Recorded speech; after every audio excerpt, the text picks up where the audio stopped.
2005, our son Jacob was going into kindergarten, and he came home with a diversity book bag. And in the diversity book bag was a book entitled Who's in a Family by Robert Scutch, and that introduces children to same-sex households. Back in March of this year, our son came home Friday afternoon and bounded in the front door and said, "Mom, Dad, guess what? Our teacher read us the funniest book. It was so silly. It was about a prince who was getting married, but he didn't marry a princess. He married a prince." That afternoon, we sent the teacher an email message. The teacher called back and said that yes, it was a book about two princes who got married. King and King. It's a story that introduces the idea of men having a romantic relationship and getting married. We were shocked. And your son is how old? He's 7 years old, in second grade. And they read this book to him? Yes, in the formal classroom setting with his teacher as an authority figure presenting this concept as something that is good and right and the way things should be. After the diversity book bag came home, we realized that the intention of the administrators and teachers was to affirm these relationships and gay marriage in the minds of children. When we went into the school, what we requested is parental notification when these issues are brought up by adults within the school, and the option to opt our child out of this type of indoctrination.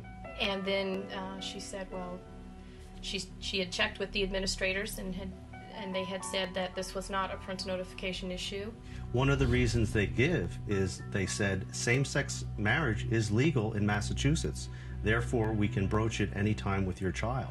So when she would not acknowledge our parental rights in this area, we then went to our Judeo-Christian beliefs and our faith and said, well, you wish to affirm homosexuality to our son. You're presenting that which is sin as though it is not to our son, and we cannot allow that. And I said, I'm prepared to sit here all night until I see some form of accommodation as a parent. To make a long story short, the accommodation they gave was to put me in handcuffs and send me to jail. I couldn't believe that they were willing to arrest my husband because my husband and I just wanted parental notification. We want to raise our children to know God, and God has blessed us with the sacred responsibility to raise them for Him, to know Him, and to know His truth. And they were willing to handcuff a father and send him to jail.